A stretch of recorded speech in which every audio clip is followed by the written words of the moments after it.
This one is not exciting. It's not weird. We've not.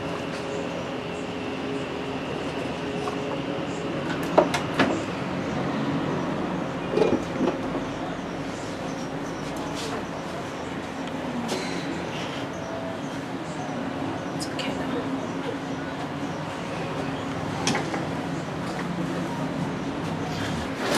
It's a mashup of a name, my mom's name, and what she calls me. So my mom's name is Wangui, and I am her Toto.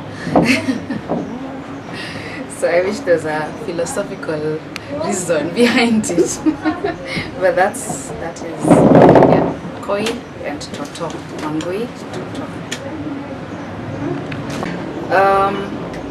Right now I've been in operation for about 2 years, and I'd say the way I started has been accidental, because at first I used to live in the US, and then I moved back, and I moved back with an idea, and one of the ideas I started with, I don't do as much as I used to. So I came back to sell cosmetics. From where I used to be, I used to have a science job. I was a scientist, and that's what I did in college. Actually, I studied chemistry and physics, and then I worked for 3 years in that industry. Then later on, I felt I'm not getting fulfilled in my job. So naturally, things progressed, and I moved back home. When I moved back, I came with the cosmetics. I said, let me give this a try while I'm here. And then somewhere along the way, I kind of ran out of capital. So I said, let me try something else. And it's not that I said, let me try. People started asking me for the things that I wear, because I've always had a different style of like art sense. So they'd ask me, oh, can I have what you're wearing? Then they'll just take it, and for me I said, it's okay, I'll go to the same person and ask her to make for me another set. Then before I knew it, now I needed her to make for me things which she couldn't understand how to make. So I said, I have to try this, have to try and make these things for myself, because I'm not communicating with the person properly, so she's not understanding what I want. So I started by teaching myself through YouTube. So I'd go, I look at videos, I just type any topic, how to make something without, because I didn't have a lot of tools also. So it's like my approach now became making things using what you have, before I could even afford to buy, the tools that I need. And that was what year was that? I think end of 2013 is when I started now making jewelry.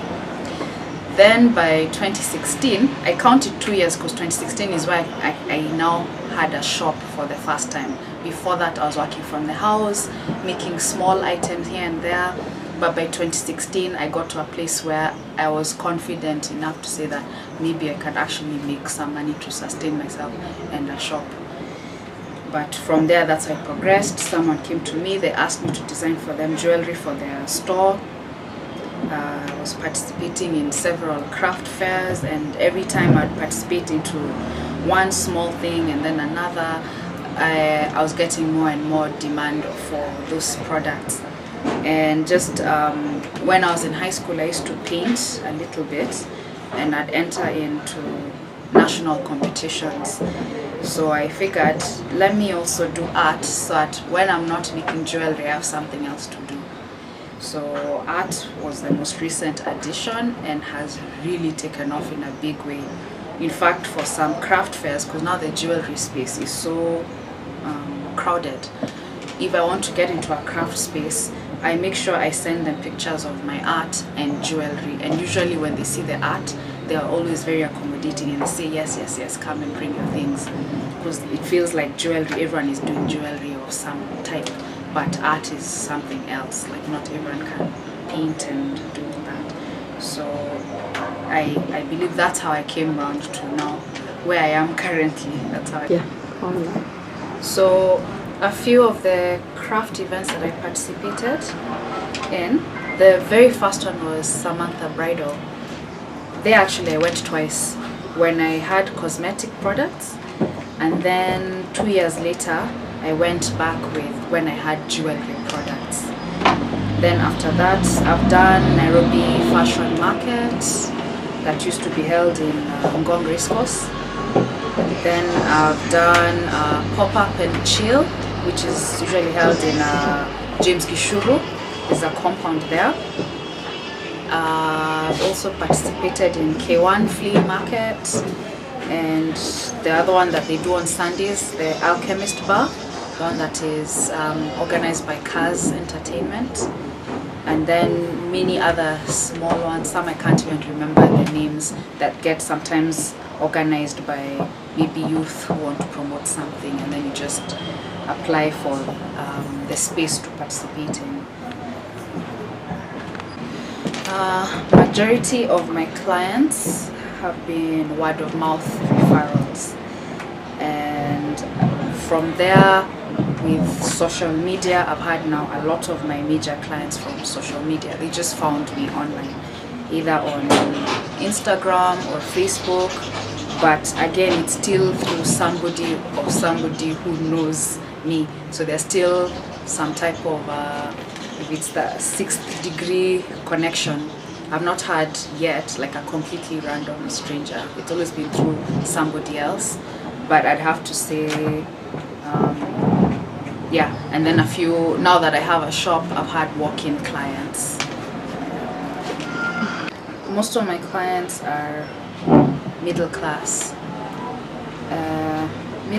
and sometimes upper, especially for the artwork. The artwork, a lot of them are bought by upper income earners, because they're not particularly affordable, and you really have to be serious about collecting artwork to afford art. But majority are middle class, and they're also somewhere in the age range of 30s, and once in a while I get somebody above 50, because the artwork I create or the jewelry I make is very what you'd call sometimes quirky. It's not something that you just go to a shop and find. I'm making things that are custom made, so somebody in that age group and that income earning tend to have very creative minds, and they're picking ideas from Pinterest. So they come and then they show you a picture and say, I want something like this. So those tend to be majority of my clients.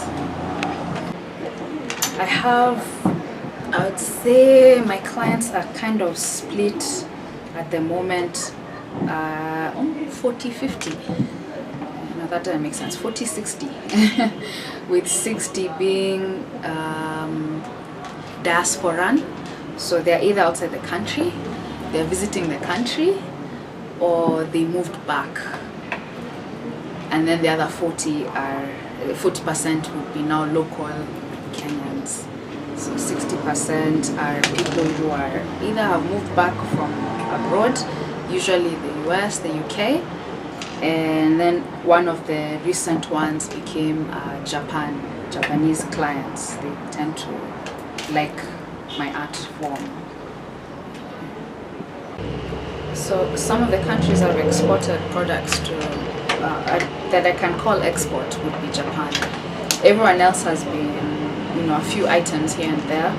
And maybe when I've traveled, I've carried the things with me, so I've taken those products to them. But the major export has been Japan, and that was about a year ago when the client found me online, and I started exporting the products to her based on her interest and what she thought the Japanese market was interested in. It was the sales were roughly about, I don't remember now, roughly about 400,000 Kenya shillings, and that particular order is still in the process of, we're still sending her out. So specific items that I make when it comes to jewelry are earrings. Some of these are wearing, made out of any kind of material, from fabric to bones, recycled, plastic, paper, anything, you name it, I make it. Necklaces like the one I'm wearing, bangles and bracelets, beadwork, metalwork. I really don't like to stick on one thing. I think the creativity in me, I'm always making something different that's challenging. Anklets, head chain, sometimes I've made hair accessories. Yeah, I'd say that's a lot of what I've made with jewelry. And then in the artwork, there's the one here, as you can see they're different ones behind me and in the shop. They're made, I don't do portraits, but I can paint faces and people out of memory or using an image. And some are usually mixed media. I would call this one mixed media. So where I've painted and at the same time I have, you know, fabric and other pieces added into it. And this is a result probably of doing jewelry. So I'm an artist who's coming from a training place of, you know, doing jewelry and makeup. So my art form tends to incorporate everything that I'm interested in. And I have others that are like abstract. Those are just portraits. These ones were, this is some of the jewelry I started with. There were few, just, you know, purely kitenge. What I was collecting was ready-made jewelry that I felt I wanted to add value to it or improve how it looks. So then I'd add kitenge. Then I advanced to making things from scratch.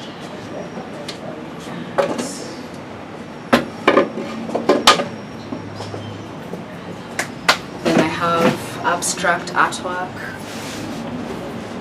like, actually already here, some of these here. So I've got abstract pieces like that.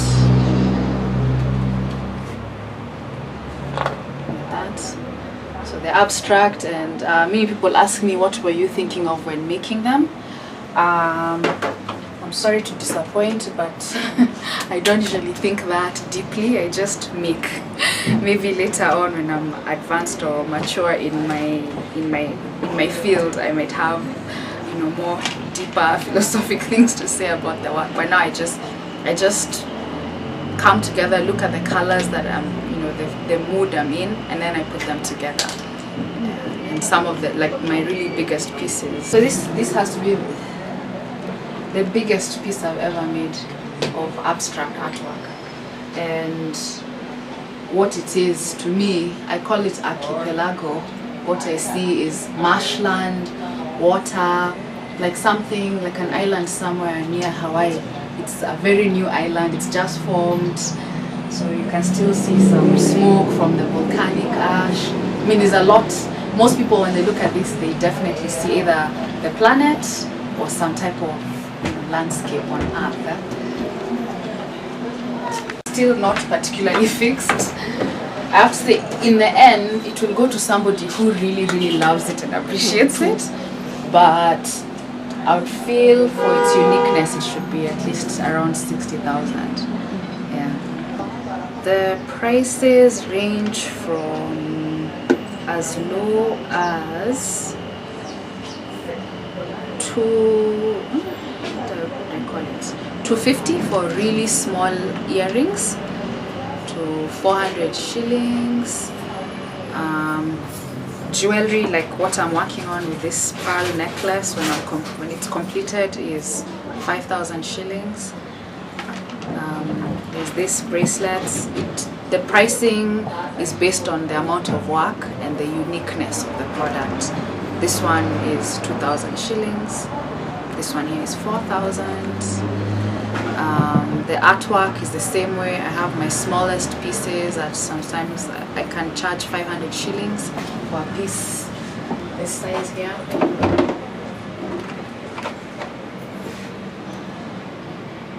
If I should create some mixed media piece on this, the price would be 1,000 shillings on this size. So it really varies with how much work and how unique is the product.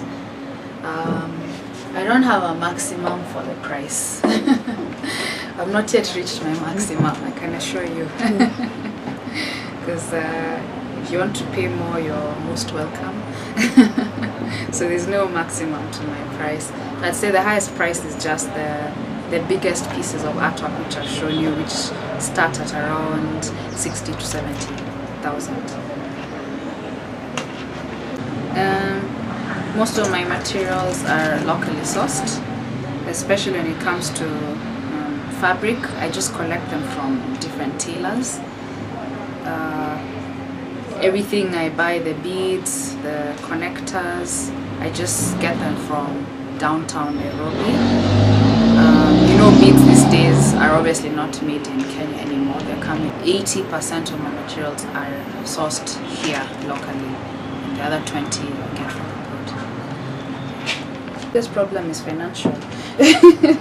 Everything else I have a good attitude towards, so I don't mind. If I don't find material, I'm okay. I just work with whatever else, because see, the nature of my artwork is so random.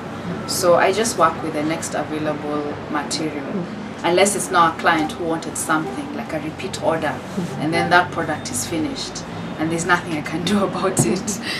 But majority of my challenges, I just face them with a good attitude. If it's a Nairobi phrase, it's never that serious. It's not worth not falling asleep at night. Yeah, I don't know if I can call it. I'm probably the last and worst person to ask about how I face challenges, because I'm always just. I went to Salem State University, which is in Boston, Massachusetts.